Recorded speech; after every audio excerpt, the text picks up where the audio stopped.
Welcome to Ripperly. We're diving straight in today. Got a whole load of sources giving us a peek behind the curtain at WWE and AEW. Yeah, lots to unpack. We've got wrestler health updates, potential returns, some big business news, pretty significant legal stuff, too. And talent movements, veteran thoughts. Yeah.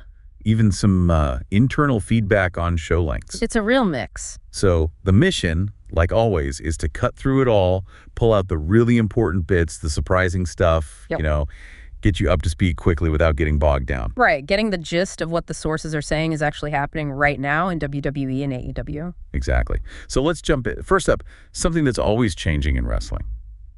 The roster status. Who's fit, who's hurt, who might be coming back. Well, it really shows you how tough this business is physically. Take Chad Gable recently. Oh, yeah, that cut on Raw looked nasty. It really did. Yeah. And then that triple threat with Penta and Dragon Lee.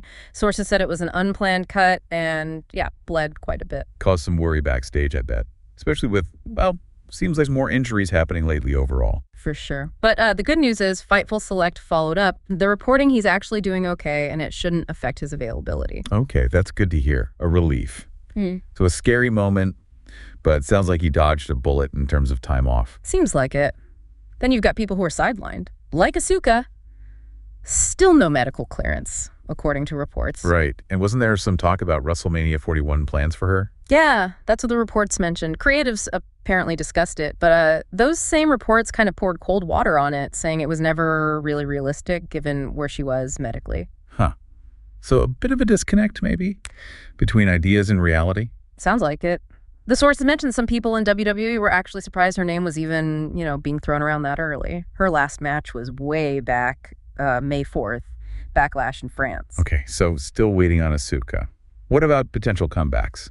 Any news there? There are whispers. Nikki Bella, for instance. Reports suggest she could be part of plans for Evolution 2, maybe in July? Evolution 2. That'd be big. Has she been training? Apparently, yeah.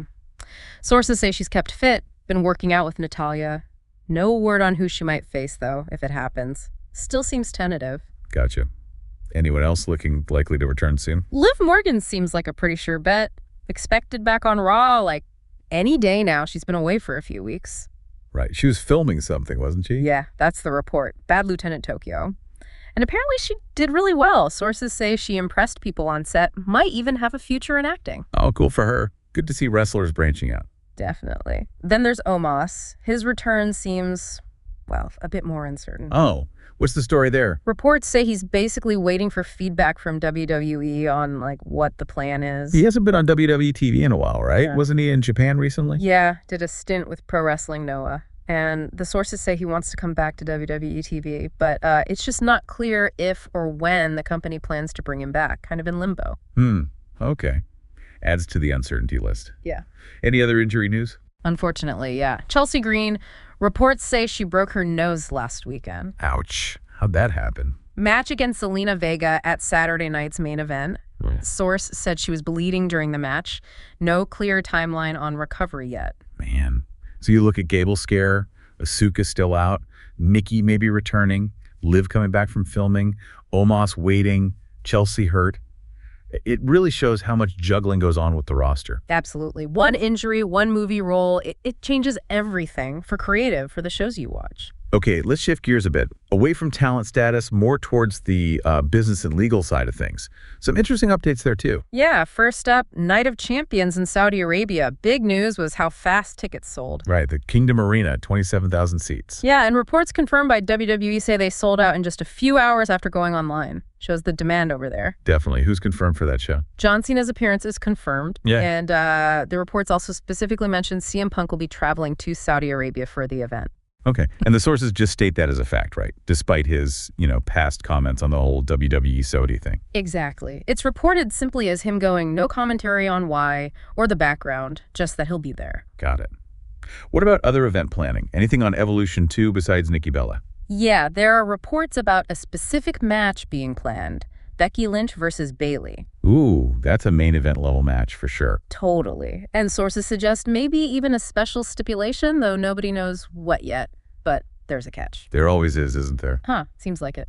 Reports say officials aren't totally sure if July is the right time for that match, or if maybe it should happen sooner. So it's being talked about, but not set in stone.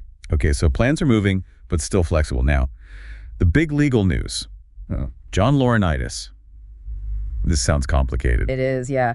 Very significant development reported. He's been removed from Jen Grant's sexual abuse lawsuit against WWE and Vince McMahon. Removed? How? Reports say it was a voluntary step, his choice to be removed. Okay, and what does that mean practically? Well, crucially, sources say the investigations against him related to this are now closed, cannot be reopened, and there was reportedly a confidential settlement with Grant, including damages. Right, a settlement.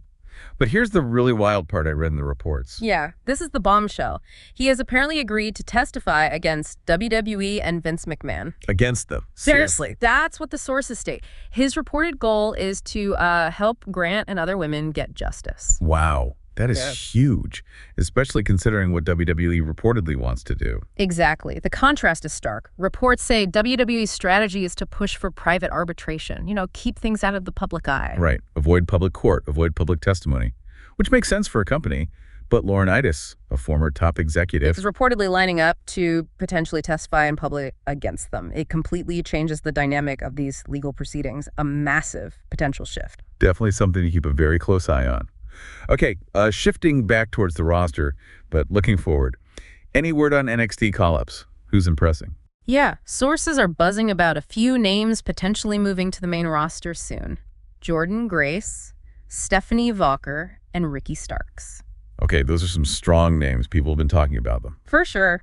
Brian Alvarez is cited in the reports as noting they've all really impressed officials with their performances lately. Makes sense. They've stood out. And here's an interesting detail from the reports about their deals. Apparently, they have really well-compensated contracts. Much better than, typical NXT deals. Oh, what does that suggest? Well, the thinking reported is that they were probably never planned for long developmental runs in NXT. The contracts kind of imply they were signed with the main roster in mind fairly quickly. Okay, so less developmental, more get them ready for Raw or SmackDown. That's a pretty clear signal about how the company views them. Exactly. Top prospects earmarked early on. We also got a bit of insight from a veteran, didn't we?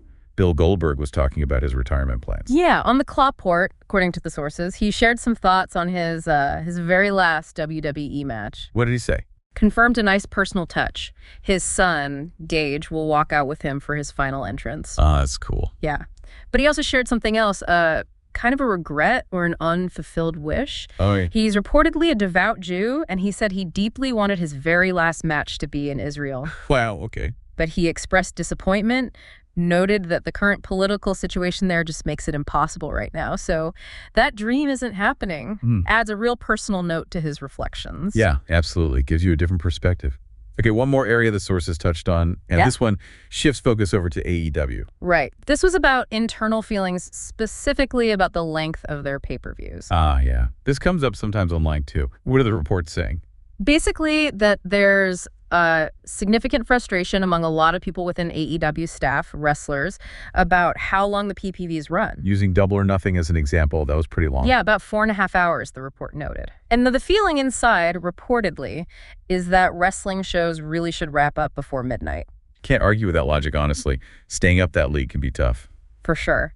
But the reports also mention criticism directed at Tony Khan, who apparently, sees it differently. Doesn't seem to view the length as the same kind of problem. So there's a disconnect there, too, between management view and maybe talent staff view. Seems like it. And the report suggests the frustration comes partly from a feeling that things aren't likely to change much soon regarding show length.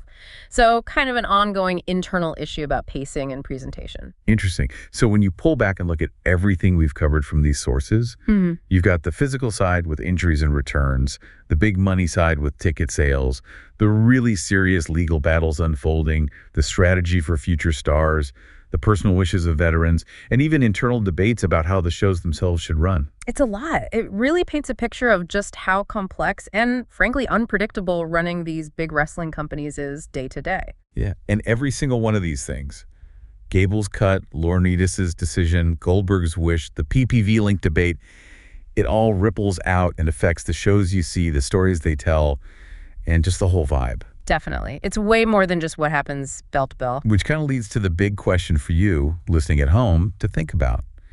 With all this constant change in backstage reality, we've just talked about, the injuries, the legal stuff, the different opinions, the business pressures.